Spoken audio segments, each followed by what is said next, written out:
welcome to another episode of RedReadyman. In this episode, we're going to be taking a look at some news that came out overnight regarding Go Battle League and the rest of Season 6. So let's get into the update. We've shared more details about the remainder of Go Battle League Season 6, so here's a summary of the new information. The Great League will run from Monday, January the 11th, 1pm, until January the 25th, 1pm. PST, GMT -8, not saying that again. The Ultra League and its Premier Cup will run Monday the 25th until February the 8th, 1pm. PST. The Master League and its Premier Cup, Master League Classic, and to be announced Special Cup, which I'm excited for, will run from Monday, February the 8th, 1pm PST, until February the 15th. So just a week on that one, which is probably long enough for a new format Cup and Master League, in my opinion. I definitely think that Niantic have been listening to the community about Ultra League perhaps isn't, Master League isn't quite as popular as Ultra League and Great League. All three leagues will run... all three leagues and the Ultra League Premier Cup will run Monday, February the 15th, 1pm, until Monday, February the 22nd, 1pm PST. The Kanto Cup, so during the Kanto event, they're going to be having a Kanto Cup that will run from Monday, February the 22nd until Monday, March the 1st, 1pm, where the CP limit will be 1,500. This time that's different from the last Kanto Cup, though, is that you can use Mew. That we couldn't use Mew last time, so there's no talk of no legendaries. So really excited to be able to put Mew in there, particularly as we should be getting a shiny Mew at some point. Probably not by then, but I got my Mew ready to go.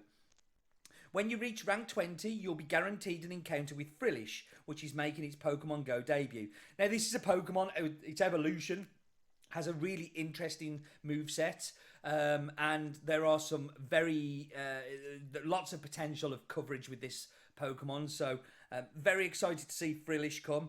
You'll also get a chance to get it in the higher ranks, so it will come up as a random encounter for your Go Battle League sets. Now, I'm guessing because lots of players will already be above rank 20, the first time that you get an encounter after Monday, then you will see Frillish. At rank 19, you'll also receive an Elite Charge TM, which is great news. That was one of the things that worried me about having a longer season, was that we wouldn't get as many Elite Charge and Elite Fast TMs, but they are giving us an Elite Charge TM if you're above rank 19 from Monday, I'm guessing, as well. And then you'll also receive an Elite Fast TM as an end-of-season reward if you reach rank 19, which we already knew about. So it's kind of like the season is just doubled with a couple of interesting things in there. If this was called Season 7, you wouldn't know any different. But they've just put two seasons into one and are introducing some interesting things. But this season, they didn't do any move changes. So what they've done halfway through the season is introduce the move changes. So we're going to see Ember, which is a fire fast attack, come into the game. Now, Ember is on quite a few Pokemon, and it will be useful that it generates more damage, which, I'm quite excited to see fire types get a little bit of a buff there.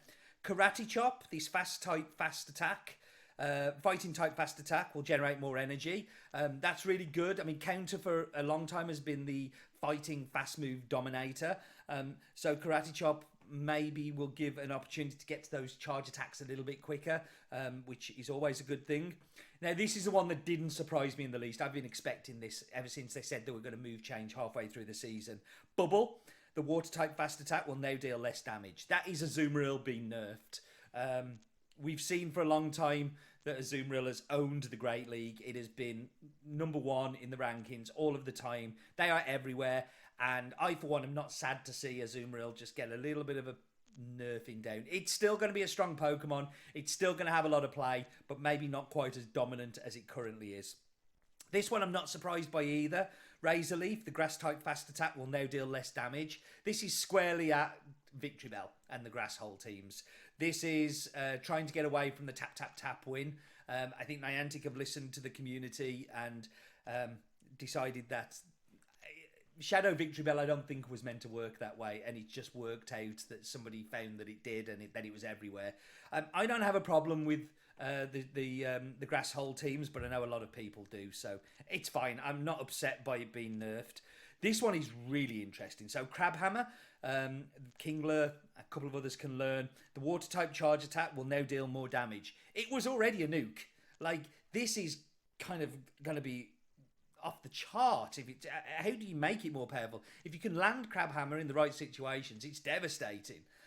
So making it deal more damage is definitely something I would like to explore a little bit more and maybe do a video on in the future. So Crab Hammer, keep an eye out for that one. Sky Attack, the flying type charge attack, will now deal less damage. And I'm a little upset about this one, if I'm honest with you. Like, this is Skarmory being nerfed. And I don't feel that Skarmory was OP. It's a strong Pokemon, but I don't think it really needed the nerf. I would have much rather looked at something like Obstagoon that you're seeing lots of, or Marowak be nerfed than Skarmory and Altaria. A very strange one. I don't feel it was an overpowered move, and interested to see what that does.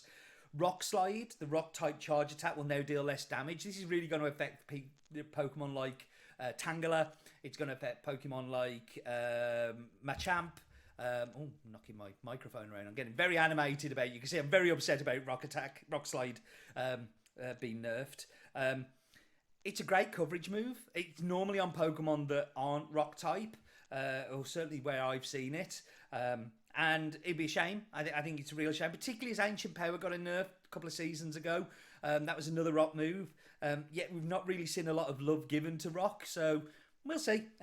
Shadow Bone, this is strange. Shadow Bone, the ghost type charge attack, will now deal less damage. Like, Alola Marowak learnt this around about 6 weeks ago, and now it's being nerfed. I really don't understand the logic behind that and why they're doing that.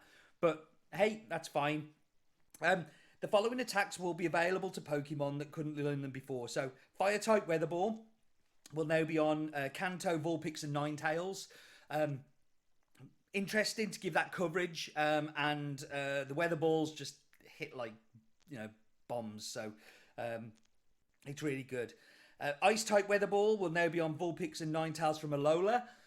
Again, giving a little bit of that coverage, a little bit more move. Adding moves to the move pool is never a bad thing. It kind of makes you think a little bit more about what's coming, more baiting opportunities. Water type Weather Ball will be available on Politoed. Politoed, a vastly underused Pokemon, and I really hope that this does give it the boost that it needs to be more capable, particularly in Great League. I like Politoed. I think it's a very cute Pokemon, and giving it this will definitely not hurt. Ice Punch, so will now be available on Primeape. So that normal typing will have an ice move, which could be really, really good for things like flyers, things like grass. Give you a little bit more coverage. Shadow Ball will be an Ice Beam will be available on Claydol.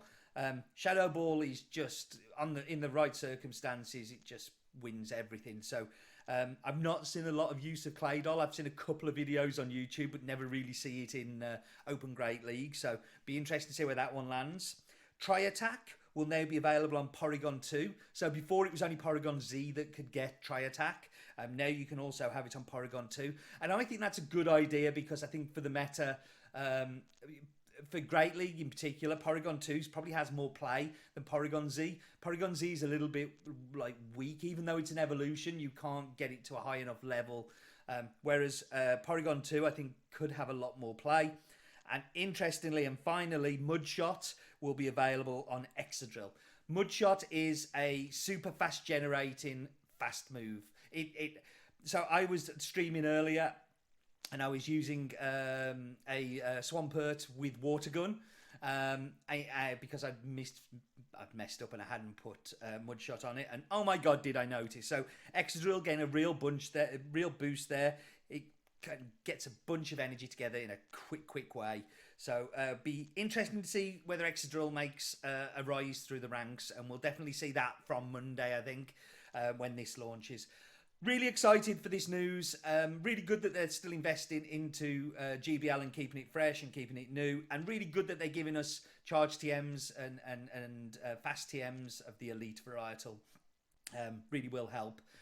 Listen, I'm sorry I haven't been posting a lot recently. I've not been great. I've been having a little bit of a tough time, and I'm good, but just really hard to motivate myself, really hard to do anything. I love doing these videos, and I'm really gonna, this is the start of me trying to get back into them. I've got some ideas for 2021 that I want to mix it up a little bit. It's not just going to be GBL battles, but we'll see where that one goes. But thank you for hanging on in there. Thank you for still being here, and thank you for listening. But what are you still doing here? Let's go Pogo.